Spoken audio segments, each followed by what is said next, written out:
What's up, everybody? It's Alistair, and welcome to Headspace, where I try to break down some cool shows I watch and see how creative they were.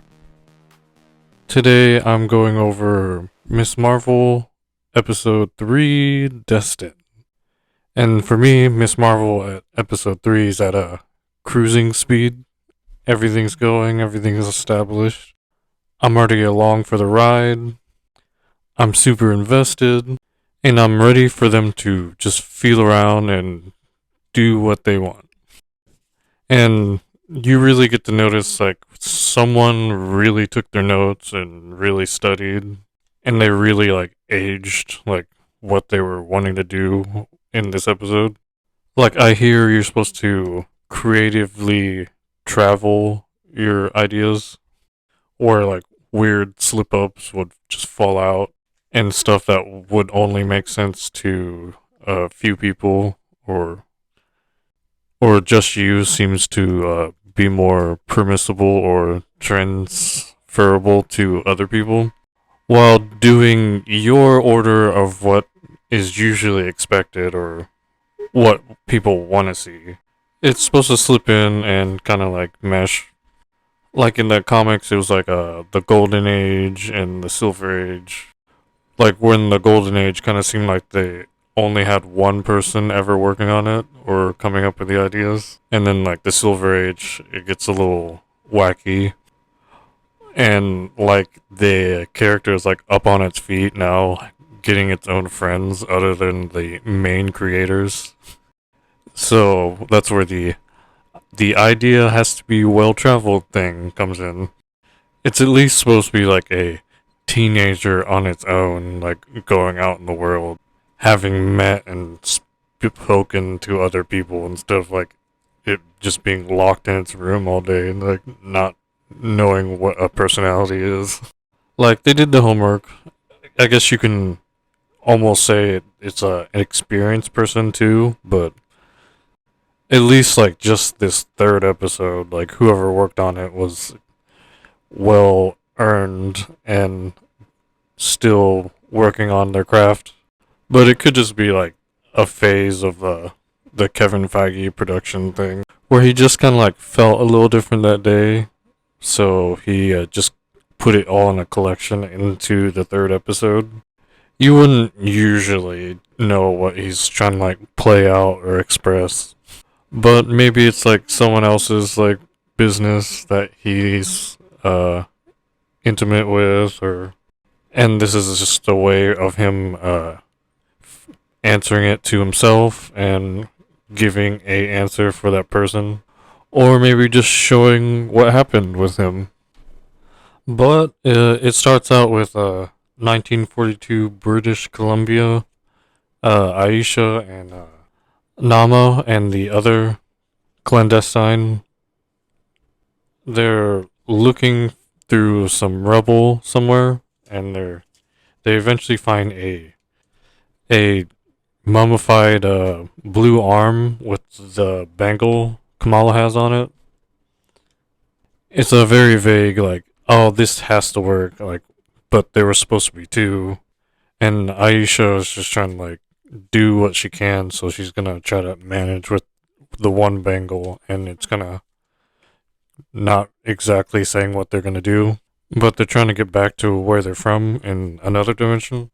And just a little side note, like, I know they're speaking English, but I was thinking that they would like say in Pakistani or whatever interdimensional language they speak. Like, it's been a while since someone's like, "Oh, this is translated from Pakistani," and there's like a little caption, but they like continue on in English, like that old like Safari caption where like you're supposed to think it's like in another language, but I guess it's the decade where they like kind of acknowledge that everyone is aware of English and has heard it at least.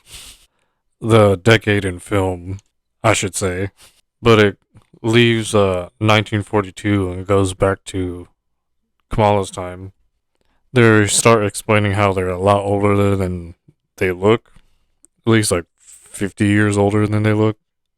And they explain where they're from and how the energy source that they call Noor is from another dimension, and that's what Kamala's accessing. But it doesn't seem like they can, like how she does. Maybe because they don't have a bangle. Maybe it's because she's like half from here and half from there. But we more or less get like a little branch of the Marvel universe. Like there's supposed to be the mutants, and then there's like just the superhumans with the Avengers, and then there's the Inhumans, and then there's the Eternals, and then like any like alien, the Kree, and the Skrulls. But this is the Djinn they're adding in there. Kind of seems pretty new. Maybe not the word, but I guess there was a blue arm, so. And they get a nice little section in there. Kind of seems like with the Asgardians, because it's like adding to the melting pot there.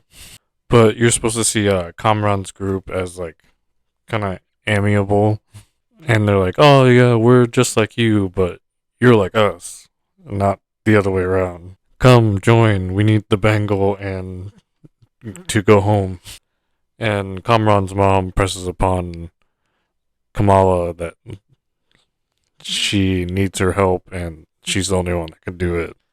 But with that, we go back to Bruno and how he's worried about Kamala, but she just kind of like walks in and starts with where she's at, explaining that she's a Djinn and about the Noor and the clandestines needing the help from her. Kamala's saying all this, but then she finally asks Bruno for help, and it kind of like settles him down. Kamala wants him to look into interdimensional travel, but he kind of like drops that he's going to Caltech on her. She stops at whoa, like emotionally for a second, but she's like, this is the most immediate thing happening to me right now, so I need help with that, or I'm gonna focus on that. And with those two scenes established, it kind of like sets like what's on her mind the rest of the episode. Like damage control goes to the mosque, and Nikita's there to tell them they can't do whatever they want and to be respectful of the area. But then she goes to Kamala's and kind of starts this little trend where everyone's just like is in the middle of like going to another person, just like in a room somewhere, and Kamala's like watching her nightlight save trending on Instagram, I think. And Nikita rolls up on Kamala like Kamala just rolled up on Bruno like that, which is a cool way to like if you have something troubling you or on your mind, like something you could do. I don't know how helpful it is really, but like just immediately getting it out seems to do something. It's just something I wish I could do. I usually have to wait a little bit, let it die down, even though like sometimes you don't want it to. Nikita keeps like interrupting her when she's like, "He's like, hey, like, I got night, and she's like smack talking about nightlight, but she ends it with, it's like, yeah, I became a council member at the mosque though, and then it's like, oh, obligatory celebration, of course, which is pretty great because if you're like wanting a certain outcome to happen when you're like talking to people, and you usually just get the usual when you had to like adjust a little bit and just like calculate a little weight of what's happening. When those moments just like click and then happen, and it's like nice to think about later. That's pretty much about like the mood of this whole episode. There's even some of dealing with some bad moments, but it's the it getting smoothed out to where it's manageable is the good moment. And then there's some family moments when Amir and Taisha's uh, wedding that's about to happen. There's all these people like in the living room, and you get all these nice moments between everybody. And then that's when the head guy at the mosque gives Kamala some advice about doing good for people, which is like I guess is most that they could get from like the comic, because he does that a lot in the comic as well. But Bruno couldn't be there, but he left a mask for her that her mother delivers her in a shoebox. But Mr. Khan goes to the Circle Q where Bruno was working and why he couldn't make it to the little like pre-wedding preparations. I guess it was a party, but it looked like that everyone was like getting ready for the wedding. Maybe getting in the mood for the wedding. But Mr. Khan does that like information broker thing from what I brought up in episode 2, kind of like looming. I don't know if they have like analogy like in Pakistan like that, but it kind of seems like he should be arranging his wares and folding his cloth.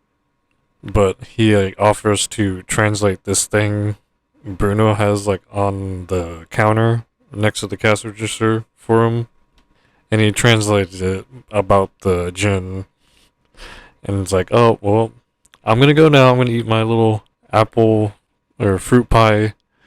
It's like, careful with that knowledge, or careful with that information. It makes me like think about like his half of the family, like if they were like the wise men or something, but it's supposed to be like the cursed with knowledge idea. But there's like all these imagery, like with him like smiling with these eyes in his mouth. It's a little similar to the crystal ball person, but they're like not going ooh, like oh scary with their face.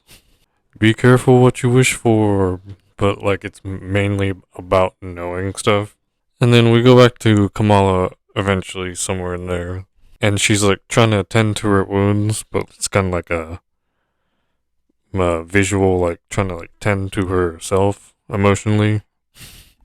But her mom comes in and tries to help her with her scraped knee from falling off that truck and getting hit by the drone.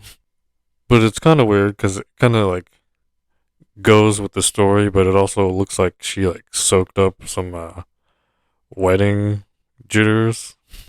Maybe not even from like any of the characters, or like it was just like from someone that just like was remembering their wedding.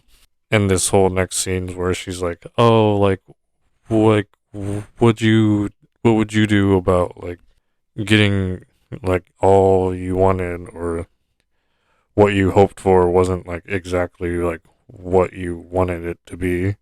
And there's like these looks like uncertain bride, and she like gives her some broad advice about how she can look at it, and she's actually like talking about like almost most troubles or troubles in general, but Kamala's like thinking about like having her powers and how things can go wrong, which is a nice family moment because like when do you ever get like a generic like advice where it's like, all right, well, here goes, and then the advice actually like reassures you. Kamala also gets the safety of not having to tell her everything, but still get some reassurance. Nowadays, you kind of have to be like pretty like direct without like what's wrong. It kind of seems nice to like them just automatically try to like advise you or like comfort you.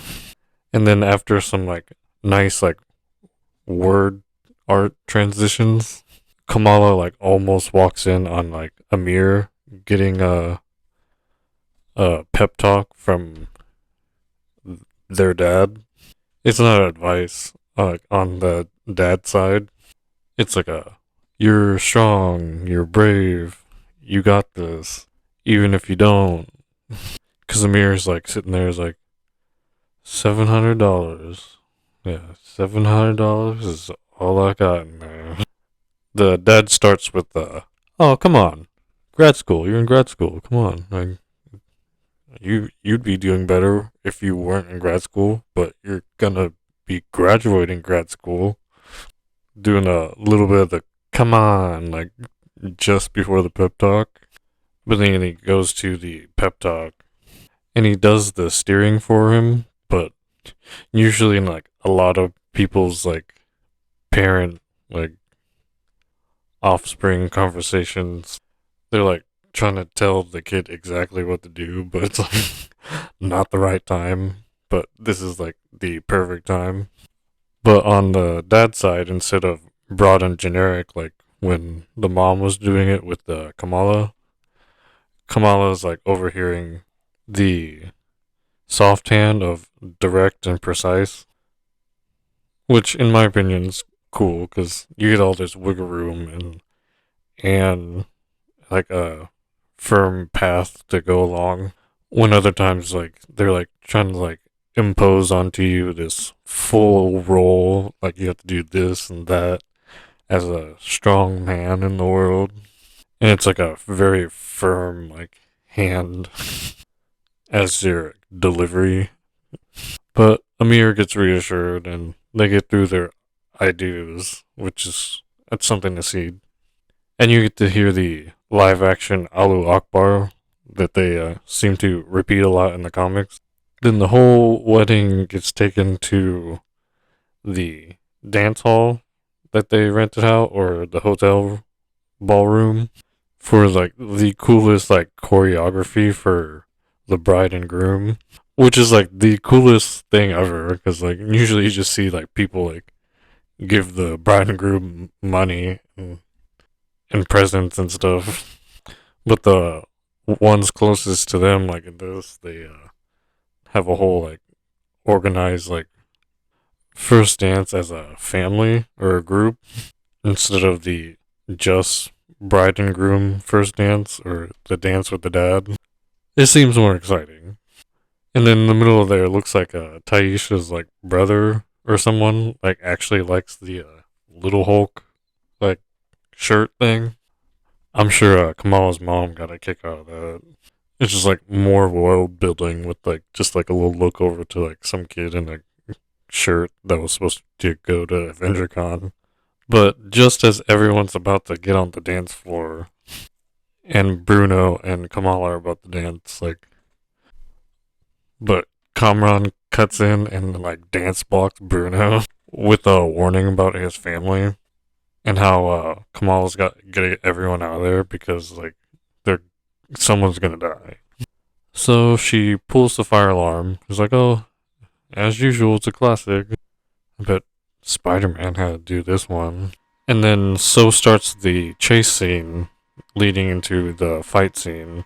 And these 100% Djinn people from the other dimension are apparently like pretty strong. I don't know if they're like Asgardian strong, but they're like breaking like cement walls and like throwing people around. And they make it into the kitchen to do that like horror scene where it's no light and the four clandestine are chasing down Kamala and her bangle.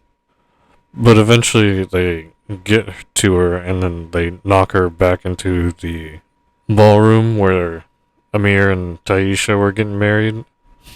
And at this point, one dude's got a gold mace and then the chick's got a spear and then the guy that got burnt has like a little like belt whip they all brandish at her.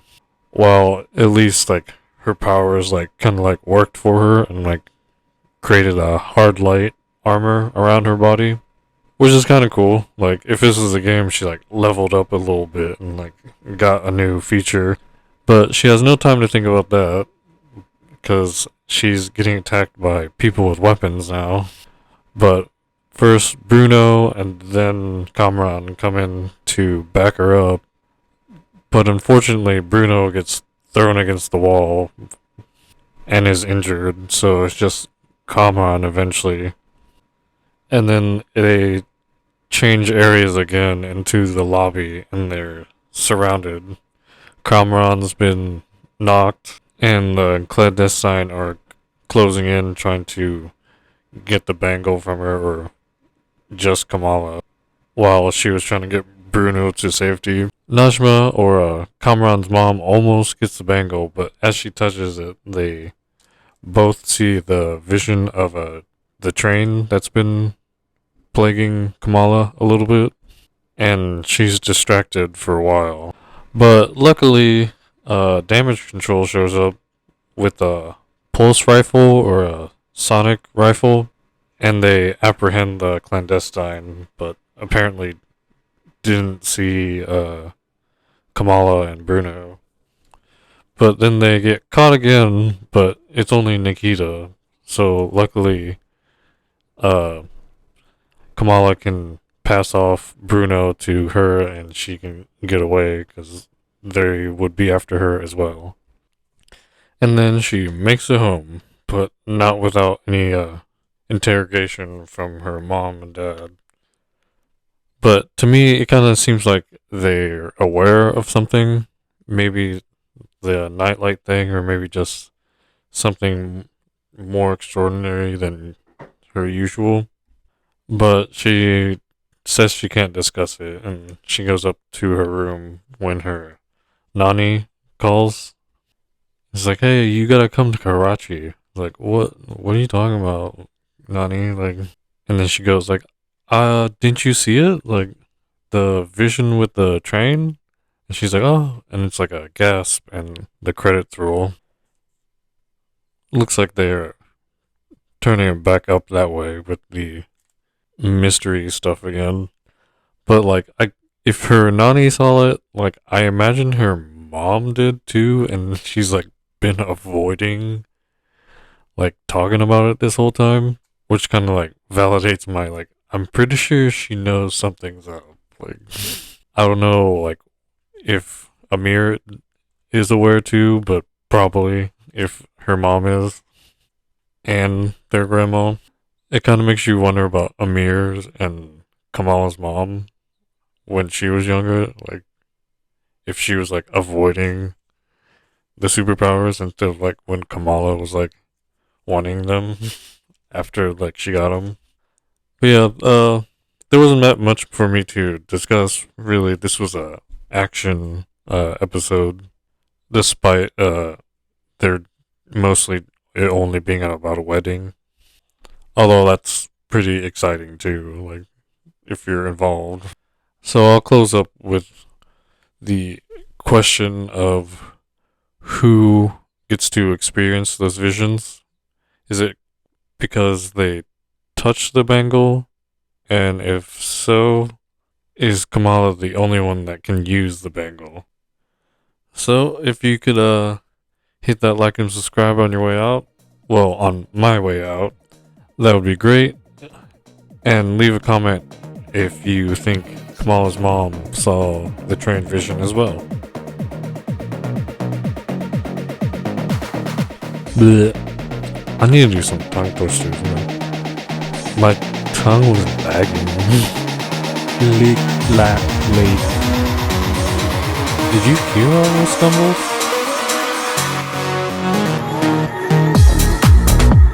But hey, you look good, and it shows.